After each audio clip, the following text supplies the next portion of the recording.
Good morning everyone. Welcome to Believe in Ayurveda. Today we discuss about the chapter कीस दंत और नख शरीर। कीस दंत और नख शरीर का सबसे पहले हम लोग कीस दंत और नख का परिचय करेंगे। ठीक है, किसी उपधातु का वर्णन शास्त्रों में ज्यादा तौर पर नहीं मिलता।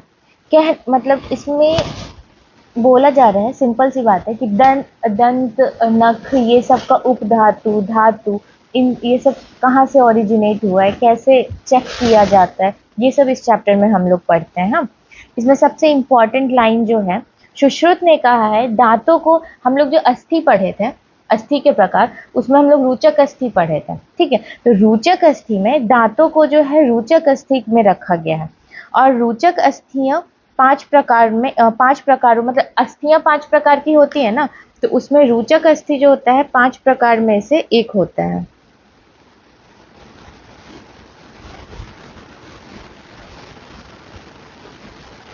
रुचक अस्थि 5 प्रकार की अस्थियों में से एक होता है। सबसे पहला लाइन समझ आ गया, ये अस्थियां किसके, कौन सी अस्थि के प्रकार में आता है, रुचक अस्थि में आता है। ठीक है, उसके बाद धातु और उसके उपधातु, ये बहुत इंपॉर्टेंट होता है, याद रखना कि अस्थि अगर धातु है तो उसका उपधातु क्या होगा, दांत होगा। ठीक है, मज्जा का उपधातु क्या होगा, केश और रोम।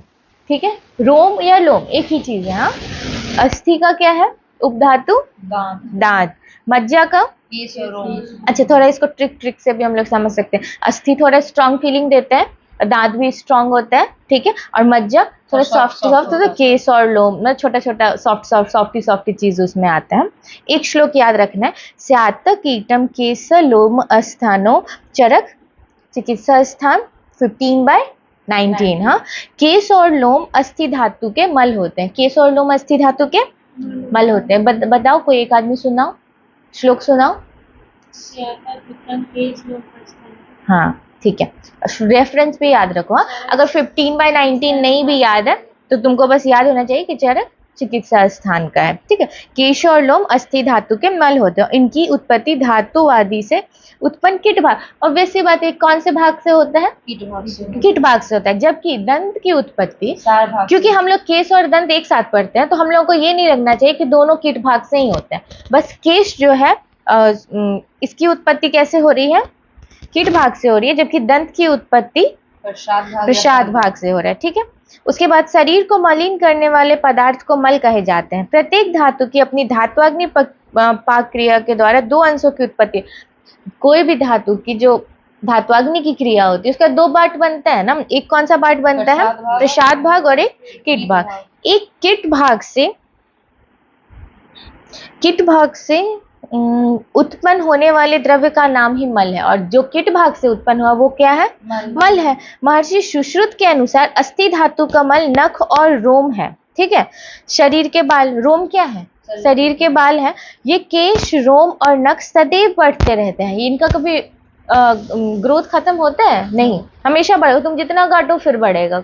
ठीक है, इस क्यों ऐसा होता है, क्योंकि इसमें दो, हम लोग एक मॉडर्न कॉन्सेप्ट, जो मॉडर्न कोरिलेशन है इसका, ये कर सकते हैं क्योंकि इसमें नर्व फाइबर्स का अभाव होता है। ठीक है, तो नर्व एक बार जो डिजेनरेट हो जाता है फिर उसका डिजेनरेशन नहीं होता है, लेकिन यहाँ होता है। इसका मतलब केस, ये बहुत इंपॉर्टेंट लाइन है, ये पेपर में आप लिखोगे कि केस दंत में का मॉडर्न कोरिलेशन नर्व फाइबर्स का अभाव होना, यानी नर्व फाइबर्स उसमें नहीं होते हैं। क्लियर है, याद है सबको। इसी कारण बढ़ने पर काट दिए जाते हैं तथा काटने से शरीर में कोई विकार भी नहीं उत्पन्न होता है। अभी आपके ऑर्गन्स को काट दिया जाए तो कितना बड़ा विकार उत्पन्न होगा, इसके काटने से होता है, क्यों नहीं होता है, नर्व फाइबर्स का अभाव होता है। याद रहेगा। अब देखिए, ये वाला भी बहुत इंपॉर्टेंट है। अस्थि का मल चरक, शांगधर और सुश्रुत के अनुसार, चरक के अनुसार केश और रोम, ठीक है, शांगधर के अनुसार नख और सुश्रुत के अनुसार नख और रोम। चरक और सुश्रुत एक जैसा बोले थे, शांगधर क्या बोले थे, ऐसे हो ना, शांगधर। ठीक है, तो वो थोड़ा शार्प नाम भी लगता है, तो ऐसे दिमाग में रखो कि शार्प नेल होता है। ठीक है, और ऐसे करके ऐसे थोड़ा कोरिलेशन माइंड में बैठ जाए। तो चरक क्या बोले हैं, केश और लोम, और शांगधर नख और सुश्रुत नख और रोम। ठीक है, याद रहेगा। केस, दंत, नख और और पितृज भाव यानी पैटर्नल फैक्टर्स एंड केश दंत नख। गर्भ वृद्धिकर भाव में, अच्छा एम्ब्रियोलॉजी में हम लोग मातृज भाव और पितृज भाव पढ़े थे, ठीक है। पितृज भाव में कौन कौन आता था, ऐसे सोचो ना, मतलब दिमाग में बैठा लो, नहीं याद हो रहा है तो पापा वाला पार्ट कौन कौन सा है, केश, समश्रु, नख, मतलब हार्ड पार्ट, और जो सॉफ्ट पार्ट होता है वो मातृज भाव में आ जाता है, मम्मी वाले पार्ट में। और जो तो पापा लोग थोड़े स्ट्रिक्ट होते हैं, ठीक है, तो केश, समश्रु, लोम, अस्थि, नख, दांत, सीरा, स्नायु, धमनी और रेत। ये स्थिर और कठिन भाव, जो भी स्थिर और कठिन भाव है वो सब क्या है, तो कुछ कुछ तो इसमें याद रहेगा ना, जैसे केश हो गया, समश्रु हो गया, रोम हो गया, अस्थि हो गया, नख हो गया, दांत हो गया, सीरा हो गया, स्नायु हो गया, धमनी हो गया, और रेत मतलब शुक्र। हाँ, ये स्थिर और कठिन भाव पितृज भाव होते हैं। सुश्रुताचार्य अनुसार केश, नख, दांत ये तीनों ही पितृज भाव के अनुसार आते हैं, ठीक है। गर्भवृद्धिकर भाव में तो आपने पढ़ा, पर सुश्रुत के अनुसार मेनली वो केश, नख और दंत। तो जब भी आप देखो, आपको मान लो एग्जाम में दे दिया कि आप केश के बारे में लिखो, डिस्क्रिप्शन केस का लिखना है, तो आप सबसे पहला लाइन तो आपको एकदम फिक्स है, केश, दंत, नख में यह पितृज भाव है, फर्स्ट लाइन तो फिक्स ही है ना, उसके बाद आप कोई डिस्क्रिप्शन शुरू करना। हाँ, पहले देखो कोई भी केश, दंत, नख तीनों को एग्जाम में लिखने से पहले ये पितृज भाव है, कॉमन लाइन है, उसके बाद ये किसका उपधातु है, ये किसका मल है, और आचार्यों का मत क्या है। 5 लाइन तो ऐसे ही लिखा जाता है, उसके बाद अब उसका थोड़ा थोड़ा डिस्क्रिप्शन, कितना लगेगा, ठीक है।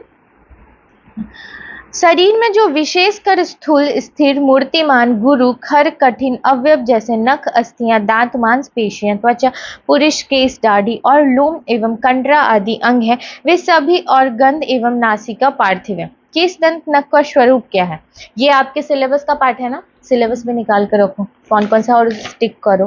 अन्य धातु की अपेक्षा में नख, दांत, केश अधिक समय तक अपना ही रूप में धारण किए रहते हैं, उनका कोई चेंजेस होता है क्या, केश, नख, दंत का कोई चेंजेस नहीं होता है, ठीक है।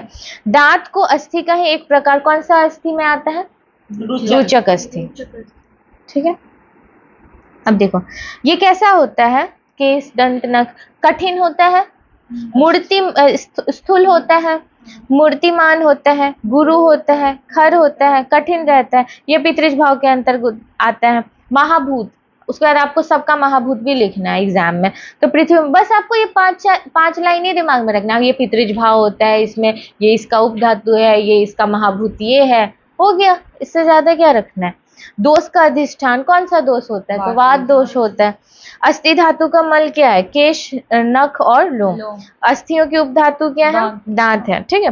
के नख, केश और लोम से संबंधित कला भी आपको याद है, कला पढ़े हो ना, पुरिस धरा कला या फिर अस्थि धरा कला, पुरिस धरा कला या फिर अस्थि धरा कला, तो याद ही रहेगा, इसमें तो कोई दिक्कत ही नहीं है। अस्थि का पार्ट है तो अस्थि का उपधातु, किसका उपधातु है, दांत, अस्थि का उपधातु, तो कला कौन सा होगा, अस्थि धरा कला होगा। पुरुष धरा कला भी ऐसा सोचो ना, नख को भी काट ही देते हो, बाल को भी काट ही देते हो, दांत भी गिर ही जाते तो, और पुरुष भी तो निकल ही जाता है बॉडी से बाहर, ऐसे भी दिमाग में कोरिलेशन रखा जा सकता है, तो इसलिए पुरुष धरा कला है। क्लियर है, आ रहा है तुमको पुरुष धरा कला, या फिर क्यों इसको बोलते हैं, ये दिमाग में रखना चाहिए। पुरुष धरा कला को ही मल धरा कला या फिर अस्थि धरा कला कहते हैं। अब इसके पीछे का रीजन है, क्योंकि चिकित्सा शास्त्र में पुरुष धरा कला में खराबी आने से मल से संबंधित व्याधियों में रोगी के अस्थि, केश, दंत ये पूछता है। अगर वाइवा में कोई पूछ दिया क्यों पुरुष धरा कला है, तो तुमको एक्सप्लेनेशन देना होगा, क्योंकि ऐसा होता है, बोला जाता है चिकित्सा शास्त्र में कि पुरुष धरा कला में खराबी आने से मल से संबंधित व्याधियों में रोगी के अस्थि, केश, दंत और नख में खराबी पाई जाती है। अगर आपको पुरुष धरा कला में कोई प्रॉब्लम है, किसमें, पुरुष धरा कला में, तो आपका जो है केश, नख, दंत नहीं बोलते हैं। आप किसी भी डर्मा के पास जाओ, आपका हेयर फॉल हो रहा है, सबसे पहले वो पूछेगा आपको कॉन्स्टिपेशन तो नहीं रहता है, ठीक है, ये चीज पूछा जाता है ना, पेट साफ तो रहता है, क्यों पूछा जाता है, क्योंकि वो पुरुष धरा कला से। तो आप मॉडर्न व्यू में भी वही चलता है, ठीक है, जो आयुर्वेद में चलता है, वो ज्यादा का डिफरेंस है नहीं, वो लोग भी वैसे ही काम करते हैं, तो वो पुरुष धरा कला से रिलेटेड है। अब याद रहेगा ना। अपने आप ही अस्थि केश दंत नख का विकार दूर कर, मतलब आपका अगर आप अपने पूरी तरह कला को बैलेंस कर ले रहे हो तो फिर आपका अस्थि नख भी, हाँ ठीक है। उसमें दवा भी देखना भाई, क्या चलता है ये हेयर फॉल में, त्रिफला। क्या है वो? मृदु विरेचक है ना। तो जबकि देना चाहिए केस, तब तो फिर खूब सारा कैरेटीन ट्रीटमेंट करवा देना चाहिए था, लेकिन कैरेटीन ट्रीटमेंट तो होता नहीं है, ठीक है। केस नख दंत ये पृथ्वी जल वायु अग्नि और आकाश, इन पांचों महाभूत से बनते हैं। लेकिन महानता कौन सा महाभूत प्रधान होता है? पृथ्वी महाभूत प्रधान होता है। अब देखो संख्या, अस्थियों की गणना में मतभेद का कारण है कि चरक के अनुसार शरीर का कठिन अंश अस्थि को तत्व मान करके, ये तो नंबर्स वगैरह दिया है, छोड़ो, पता नहीं है तुमको कितना नाखून होता है, कितना दांत होता है और कितना केश नहीं होगा थोड़ा पता। देखो वही लिखा है, चरक के अनुसार नख 20 होते हैं, ठीक। दंत भी 32 होते हैं, दंत उलूखल यानी शॉकेट ना 32 होते हैं। केस 29956 और सुश्रुत के अनुसार असंख्य, ठीक है। सिर के बाल और नाखून की बढ़त यानी ग्रोथ ऑफ केश एंड नख, ठीक है। भगवान धन्वंतरी का मत है कि मनुष्यों की दृष्टि और रोम कूपों के आकार या संख्या में निश्चित रूप से किसी प्रकार की वृद्धि नहीं होती, लेकिन शरीर के क्षीण होने पर शरीर के बाल, हाथ, पैर, नाखून, इसका कारण बालों और नाखूनों का स्वभाव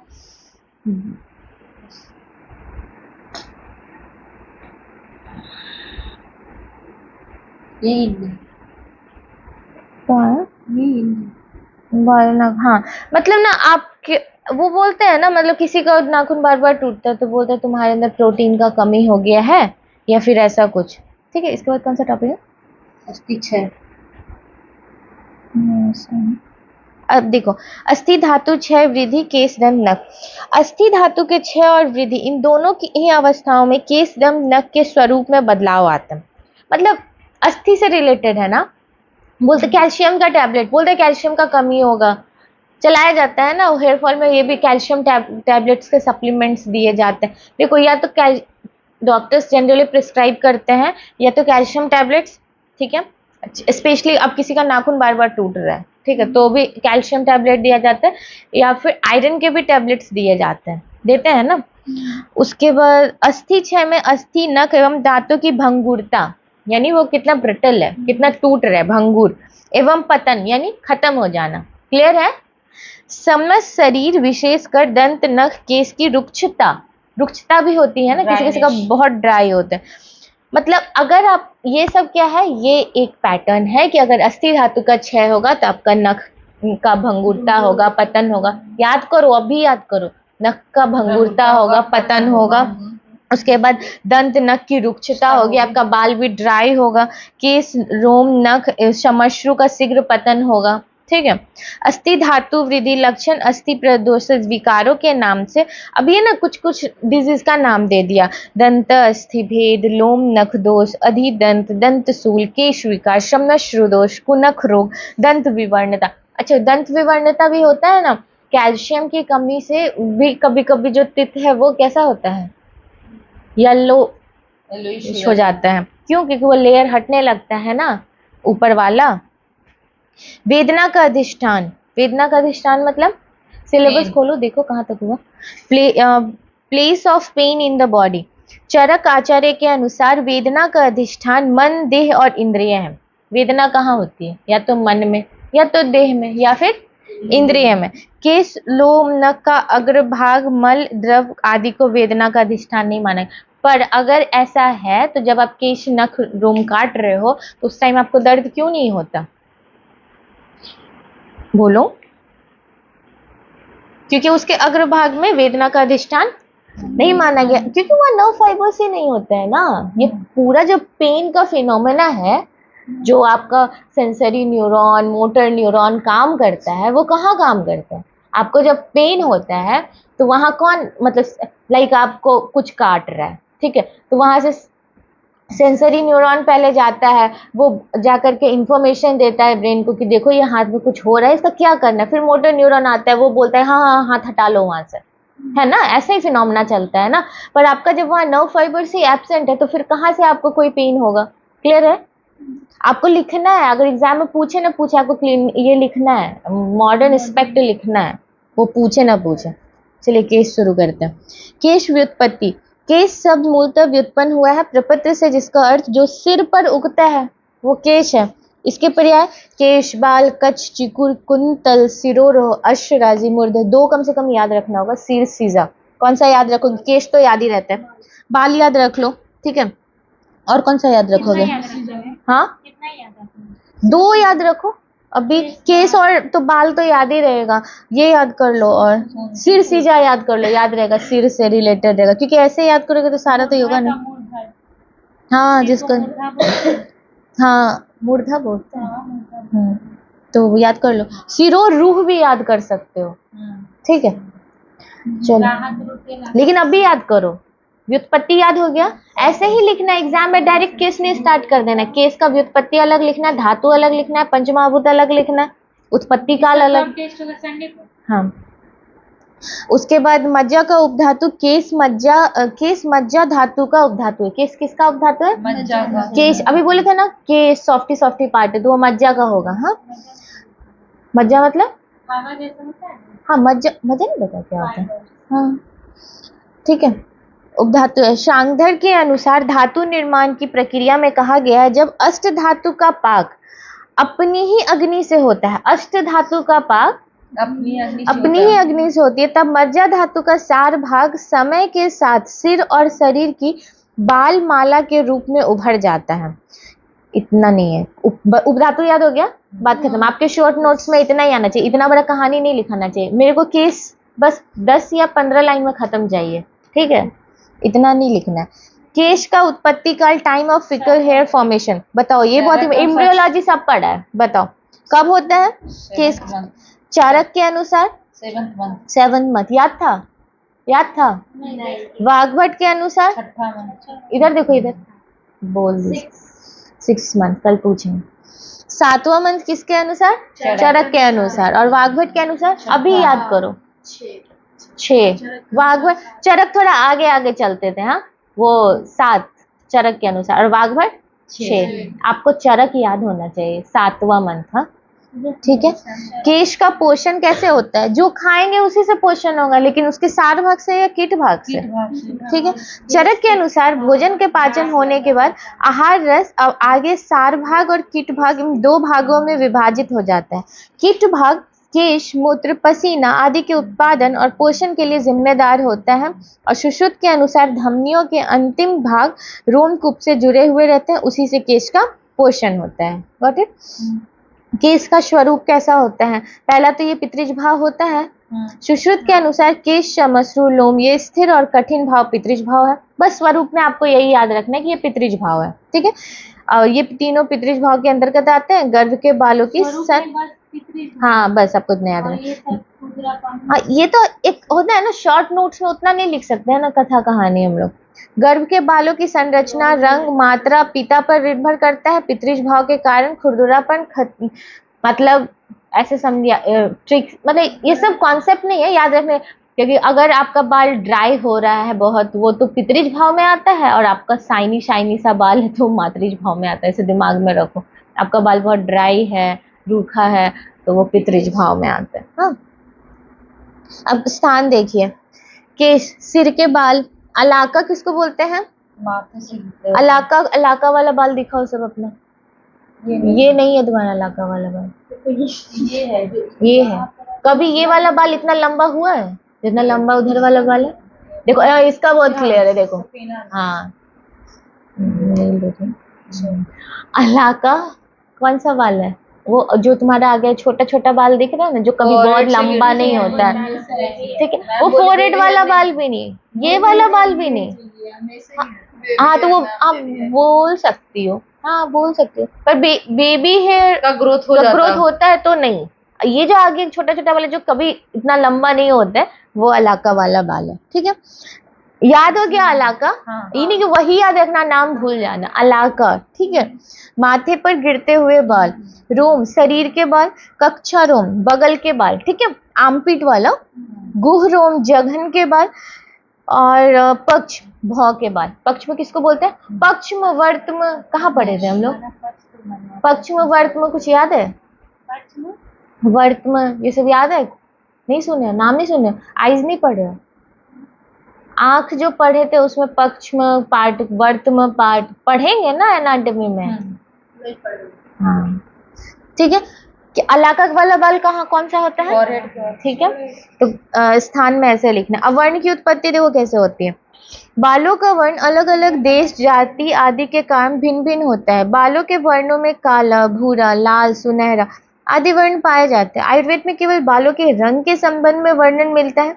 यथार्थ सभी प्रकार की वर्णोत्पत्ति के लिए सिंपल सी बात है कि ये जो रंग मिल रहा है वो तेज महाभूत के लिए मिल रहा है। तो आपको केश की वर्ण उत्पत्ति टॉपिक डाल के बस आपको लिखना क्या है वहां, तेज महाभूत और भ्राजक पित्त। कौन सा पित्त? भ्राजक पित्त। पित्त तेज महाभूत से निर्मित होकर पृथ्वी और वायु के साथ मिलकर बालों को काला बनाता है। तेज महाभूत पृथ्वी और वायु के साथ मिलकर क्या बनाता है? बालों को काला बनाता है। इसका मतलब जिसका बाल कृष्ण वर्ण का है उसके में तेज, पृथ्वी और वायु महाभूत होगा। है तुम्हारा है, तो तुम्हारे में कौन कौन सा है? तेज, पृथ्वी और वायु। और ये संपूर्ण है, जिसका भूरा होगा उसमें कम होगा ये भ्राजक पित्त। और क्या? केस की संख्या। इस विषय पर प्राचीन काल में कई विवाद हो चुके हैं कि इसकी संख्या कितनी है। इसमें इतना तुमको नहीं देखना है विवाद वगैरह, इसमें बस चरक के अनुसार 29956। अब पीछे अभी हम लोग सुश्रुत के अनुसार क्या पढ़े थे? इधर ठीक है। काश्यप के अनुसार छोड़ो, पुराण के अनुसार उतना याद नहीं हो कि ये बहुत इंपॉर्टेंट। अभी अगर केस में कुछ भी सबसे इंपॉर्टेंट है जो एग्जाम पॉइंट ऑफ व्यू से, केस का परीक्षा। ठीक है, परीक्षा एक साथ ही ना पूछ दे तीनों। ठीक है, तो ये टर्म्स तुमको याद होने चाहिए। अनेक रोगों के बाल रूखे, इस बुक में भी दिया था ना परीक्षा का, बहुत अच्छा से देखो ना, इस बुक में बहुत अच्छा दिया। इससे भी हम लोग पढ़ेंगे ये वाला। ठीक है, देखो अनेक रोगों में रोगी के बाल रूखे, संख्या में कम, निस्तेज होकर गिरने लगते हैं, जैसे कि काला ज्वार, उपवटुक ग्रंथिता, उपवटुक ग्रंथिता, हाइपरथायराइडिज्म, खालित हेयर फॉल, पालित हेयर व्हाइटनिंग। खालित किसको बोलता है? जो खाली हो जाता है। और पालित किसको बोलता है? जो पीला हो जाता है।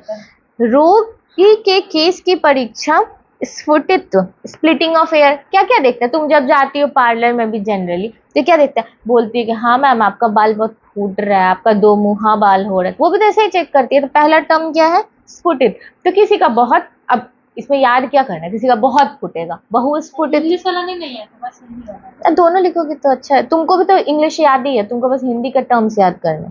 बहुस्फुटित तो मतलब स्प्लिटिंग ऑफ हेयर, बहुत ज्यादा। ठीक है, साफ्ट में। अल्पस्फुटित मतलब splitting of hair at in some hair in a 4 quadrant, चार नहीं निकल जाता है। और अस्फुटित यानी जिसका नहीं है। स्निग्ध, soft in touch and shiny hair. रुक्षत, ड्राइनेस ऑफ हेयर और रफ टू टच। घनता, नंबर ऑफ हेयर फॉलिकल्स। अब क्या होगा? हेयर फॉलिकल्स में अल्प होगा, मध्य होगा और घन होगा।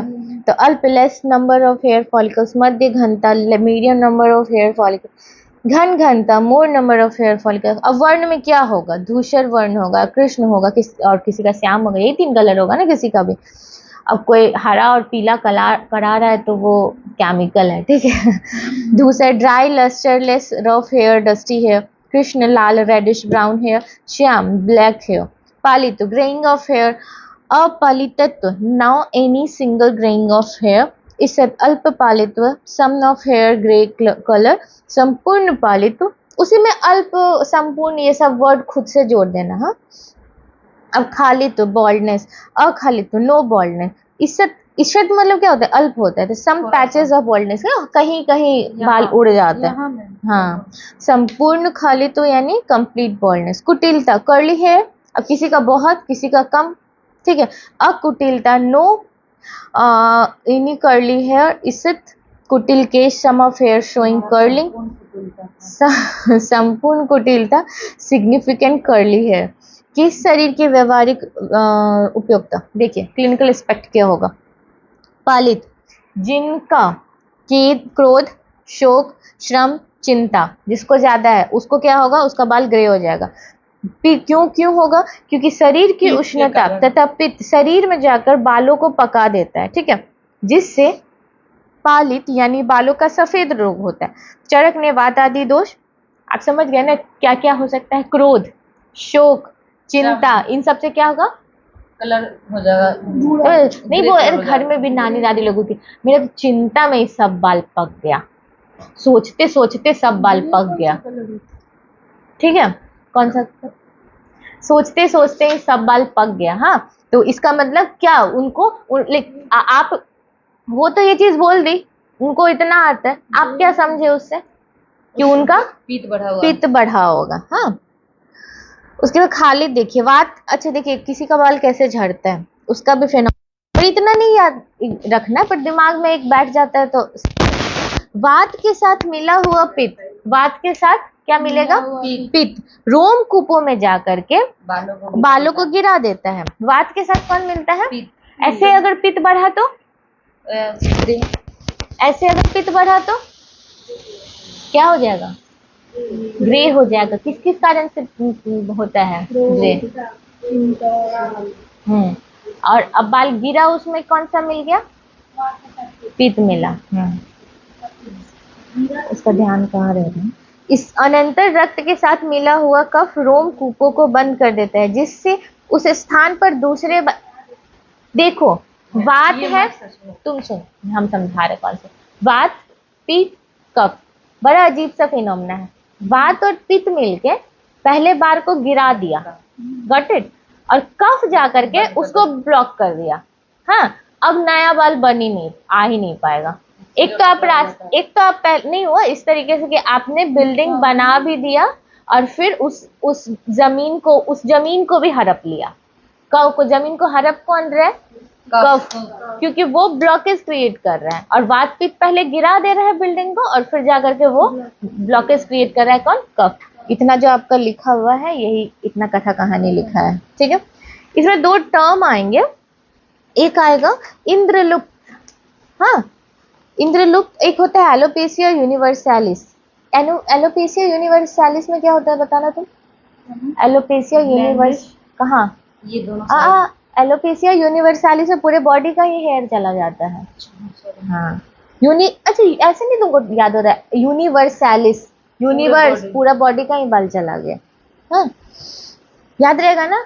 इंद्रलुप्त में क्या होता है, देखो इंद्रलुप्त में सर का बाल जाता है, और एलोपेसिया यूनिवर्सालिस में पूरा बॉडी का, नहीं किसी किसी का हाथ वाथ के आईब्रो के भी बाल चले जाते हैं। हमारा क्या, जैसे हमारा हेयर फॉल हो रहा है, ठीक है, तो वी आर सफरिंग फ्रॉम इंद्रलुप्त, ऐसा बोल सकते हैं, ठीक है। लेकिन इंद्रलुप्त मतलब यहाँ का बाल हट जाता है। एलोपेसिया यूनिवर्सालिस में ना आईब्रो का बाल नहीं, तो कहीं बाल नहीं रहेगा उससे, ठीक है। अब दारुणक, सिबोरिया कैपिटिस, पाइटोराइसिस कैपिटिस, कफ तथा वायु के प्रकोप से केसों का स्थान स्पर्श में कठिन, कंडुयुक्त, रुक्ष, दरारों से संयुक्त हो जाते हैं, उसे दारुणक जानना चाहिए। जब कफ और वायु का प्रकोप होता है ना, तो केस का स्थान स्पर्श में कैसा हो जाता है, थोड़ा कठिन, कंडुयुक्त, थोड़ा कंडुयुक्त, इचिंग, कंडु मतलब इचिंग, रुक्ष हो जाता है और दरार पड़ने लगता है, पूरा फटने लगता है, तो उसे दारुणक जानना चाहिए। जुओं की उत्पत्ति कैसी होती है, बाह्य कृमि में लिच्छा आदि प्रसिद्ध हरिचंद्र, 7 प्रकार की बाह्य कृमि। हाँ, ये उतना नहीं पढ़ना है, ठीक है, 7 प्रकार नहीं, तुमको बस केस के बारे में 10-15 टॉपिक्स जानना चाहिए। इसका मॉडर्न एस्पेक्ट कल पढ़ाएंगे, स्ट्रक्चर ऑफ हेयर पढ़ाएंगे। Thanks for watching.